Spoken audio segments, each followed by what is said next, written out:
Afternoon, everyone. Can you hear me? I nearly had one of those embarrassing moments. I was talking to Alice, I didn't realise that the microphone was on. Could have said something a bit naughty. 87% of statistics are made up on the spot. Oh, no, that's wrong. I think it's 78. No, 93. I'm going to give you 30. This isn't one of them. Slightly more irreverent slot compared to maybe some of the others. The last formal presentation before the round tables and heading towards the end of the day. I'm going to try and use stats, insights to provoke a bit of thinking, that's all. I'm going to have no responsibility for the accuracy of what I'm about to tell you. I haven't made them all up.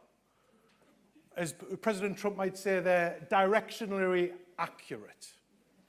So don't come and see me later on and say, actually, that number's not right. They're intended to give us a bit of shape and to provoke a bit of thought about some of the things you've either heard earlier on today or just to give you a little bit of food for thought on the way home. So I've tried to group these thoughts and insights together to come up with a few themes. And they're themes which are highly prevalent, and you've seen most of this stuff already. However,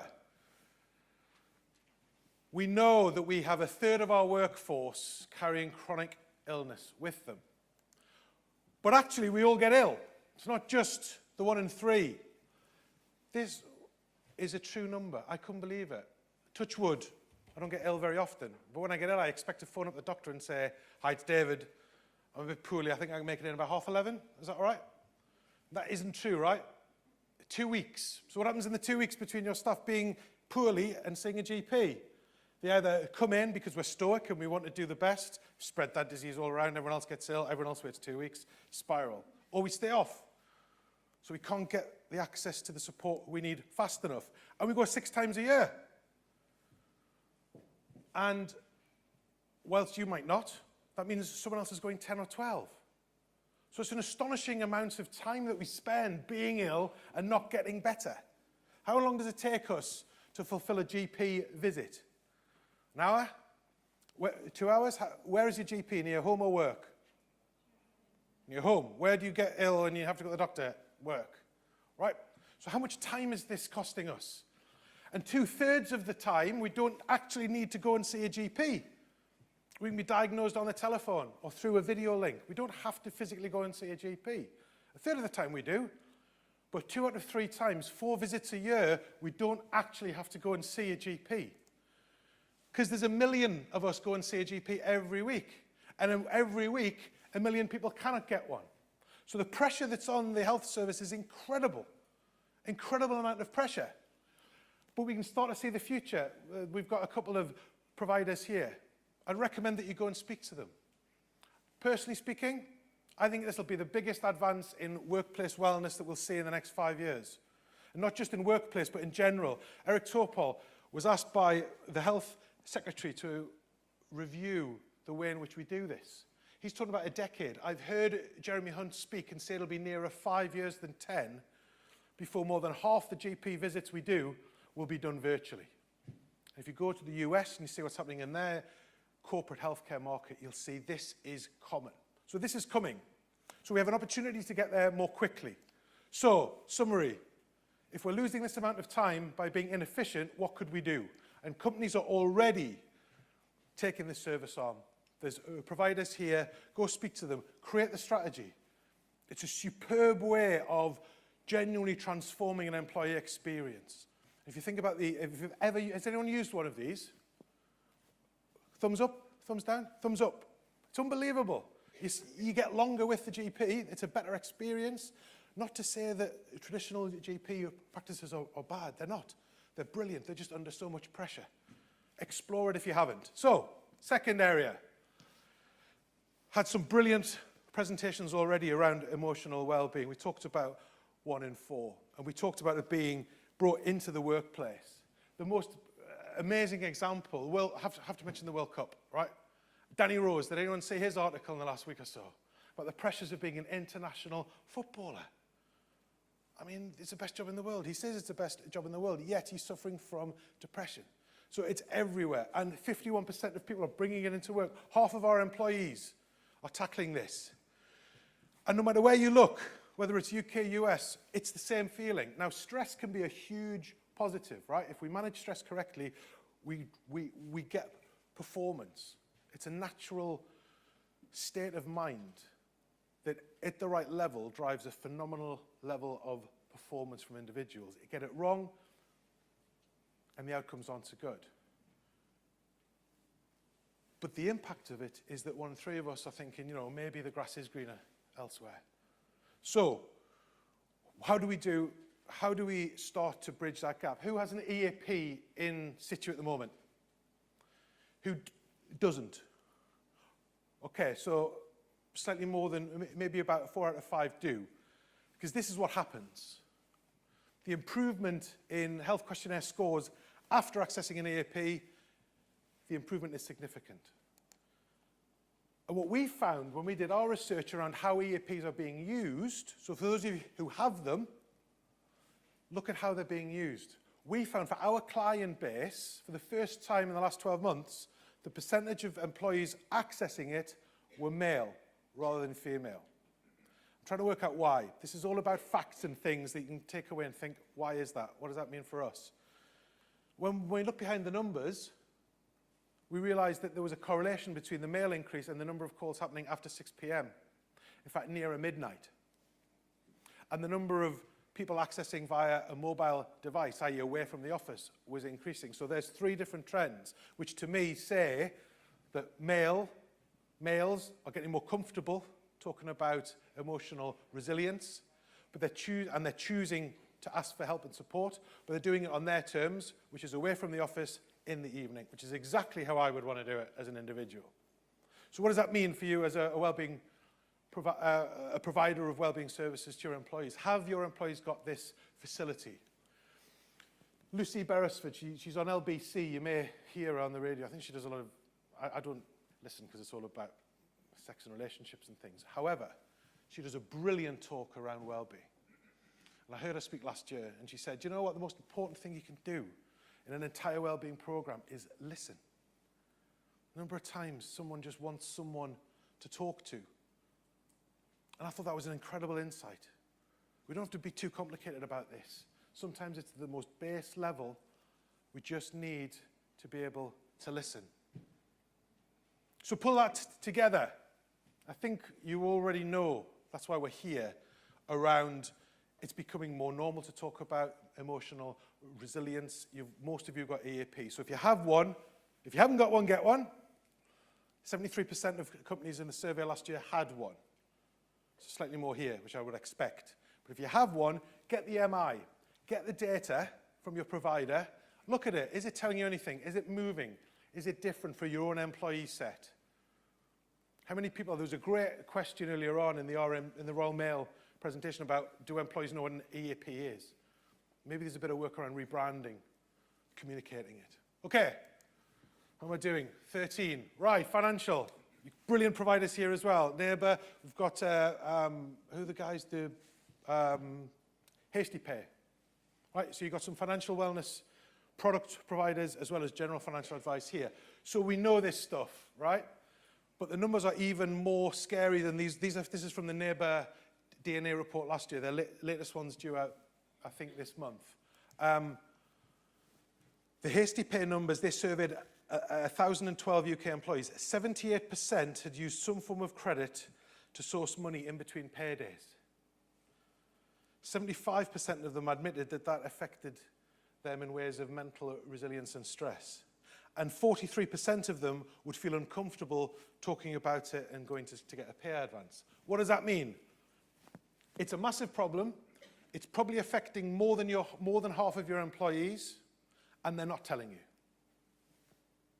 So they're trying to deal with it themselves. If they're fortunate, they'll have an EAP and they'll have some support network around them. If not, then it's going to start to lead into a broader and deeper emotional resilience issue. 40% of emotional resilience issues start with financial pressure. And it might not affect you personally, it might not affect your senior management team, but 78% of UK employees in the survey, it's affecting them on a day-to-day basis. So we know it's a big thing. And when you actually ask it, only 1 in 3 of us will say, actually, I'm okay. They're not big, they're not very good numbers. By doing something about it, I've got a couple of examples, one from Neighbour, one from Salary Finance. I think this is doing 3 things for me when I see this stuff. I've been working with these providers for 3 or 4 years. To do that, if you have a 10K on a credit card, which isn't unusual for a lot of people, at 30%, it's going to take 20 years to pay it back, minimum payment. And it's going to cost you £306 a year. To put it to 197, the first thing that's happening is, that's all I've got left, is I'm going to get a pay increase. I'm going to relieve my short-term financial pressure. Second thing is, I'm going to feel better about it because it's only going to take 5 years rather than 20. The third thing is, we don't get them into that short-term credit, high-cost environment. And the salary finance guys are even more overt about the fact that this is equivalent to a pay rise for a number of employees. And it's probably affecting your lower paid workforce more than your higher paid workforce. There's loads of information out there. REBA are strongly behind it. The report with Close Brothers, who I think are here as well. It's just something that I think if you're not doing, you're missing a trick. It's a hugely important area. Right. Oh, it's broken. I haven't got any more facts. I'm all right. Now we're going to talk about the how. That was all about the what. Now we're going to talk about the how. 2 things. If you heard me speak before, you'll hear me talk about mobile. 5 hours a day. Does that surprise anyone? No? No, because we're always on it, right? 4 and 5 of us use it when we go to and from work. We're starting to use more. It's the remote control for life. I can come into London from Oxford. I don't need my wallet. Apple Pay, train line, you know what I mean. I don't know if that number is big or not. So do you ever get in that stage where you're constantly locking it and unlocking it? I had to borrow a phone because I smashed mine for the England game, but the one before that, they gave me I think it was a 5 or a 6, and it didn't have the thumb thing. And I was like, how many times am I going to have to put this pin in, right? But we use them differently to the way we used other technology. It's all about apps. If you think about when you're on a phone, you don't browse as a rule. You don't Google and browse around the internet as you do when you're sat at a desk. You're in the app. You're in Trainline to book your train ticket. You're in Gmail to get your emails from there. You're in the London Tube map to get from Marylebone to here. That's how we do it. And we're starting to see this becoming de facto for e-commerce. For anything we do, we're using it mobile first. And we saw it, I mentioned about EAP, we're starting to see employees accessing these services through mobile first. And Deloitte, it's not just us, Deloitte issued this report last year. So they were starting to see people use it for work, but more importantly, they're identifying there are millions of people. There's 33 million people work in the UK. The smartphone must be in what? 32.5 million pockets. You already have the infrastructure in your workplace now. It's £1,000 supercomputer. I've lost mine now. It's £1,000 supercomputer in everyone's pocket. So they'll let you use it. They'll start to give you access to their smartphone for your engagement and well-being products and services. And if you put it on mobile, it's going to be used. To tie this up, let's talk about the commercials. Alex Edmonds is a guy who, if you can find him on TED, he did a fantastic report. It took him 4 years to produce his report over 28 years in America. The companies that focus on their employees outperform others by 100%. Now, if that's your leadership message, take it back to the business and say, look, boss, there's the Alex Edmonds report. It's dead hard to read. He's very bright. That's the summary. But that's what you need to know. It works. And it works on so many levels. This works on retention. So you need to build a retention model. They're staying longer if you concentrate on well-being. And CFOs now see it. My CFO, for the first time when we were in SMT, starts talking to me about what we're doing because he's been briefed. So there's channels where CFOs are being briefed and there's channels where CEOs are starting to get realization that this is a strategic priority, that's a business opportunity, not an HR issue. And this is now into attraction. Particularly with the millennial generation coming through, we have to think differently. And it just becomes not just a nice to have. If you look at the job adverts on LinkedIn, it's starting to give me a clue. because things that I thought were on the edge are becoming core. Last fact of the day, it works. Sunrise, who I'm delighted to say are a client, won the award last year at the EB Awards.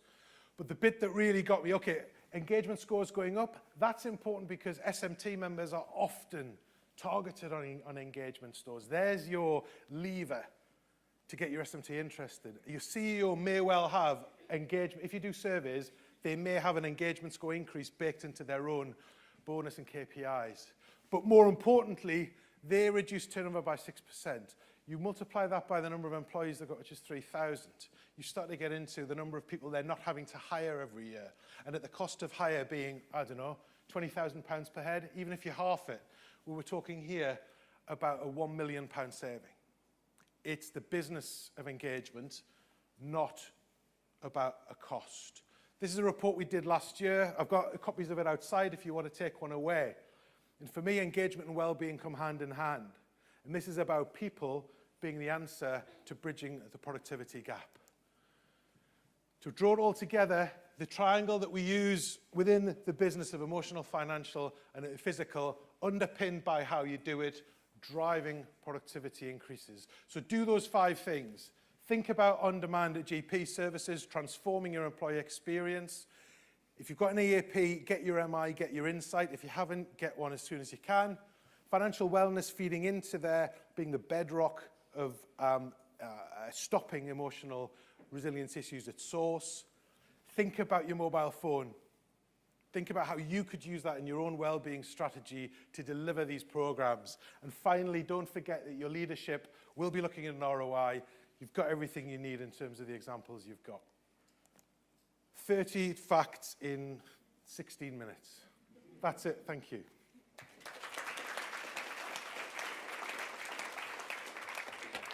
Question. Oh, this is weird. This is where I have to ask myself questions, right? Is there a virtual EAP provider on the market, chat rather than speaking? I don't believe there is one. That's a brilliant thought, though, and I think it's inevitable. The keynote this morning about AI. Again, all this stuff's available on the internet just to find and see what's possible from an AI perspective. It's inevitable that there will be a virtual EAP, I'm sure, just as there will be virtual GP consultations. So I'm not aware of one at the moment, but undoubtedly they will come through. How do you increase awareness in usage of EAP? I think the whole thing about branding it, I don't think employee assistance program helps. So I would brainstorm within your own organization. What should we call it? Is it, we just did it outside. Confidential counseling came up, which still seems a bit corporately speak. It's something about help and support. So I think by rebranding it, you might have a chance. And it's just hard yards. I think using case studies of where other companies have got real benefit from it might help make it alive for the individual. They might not know they can get help for marital issues or financial pressure. So give your staff examples of it. And how do we impact staff who are smartphone who asked that? Which organisation do you have, if you don't mind me asking? Yeah. Well, all blokes, is it? No, pretty much across the piece. As a percentage, it's probably it's small. So I think for those people, you have to make a choice, which is, can you drag them? And therefore, you are going to do it. Or there's probably still an offline help and support as well. So we still use, for most of our clients, we still produce a paper leaflet because some people just like it, right? So it's up to you. I think you're right. At some stage, you've got to turn it off and say, it's got to be through there. We provide pay slips to a facilities management company. And for the first 12 months, we had to do both. So they were doing paper, then we did paper and E, and they still haven't turned it off. So at some stage, you've just got to do it. But yeah, and then you do it side by side. At some stage, someone will come in and say, right, let's just bite the bullet. Okay, thank you very much.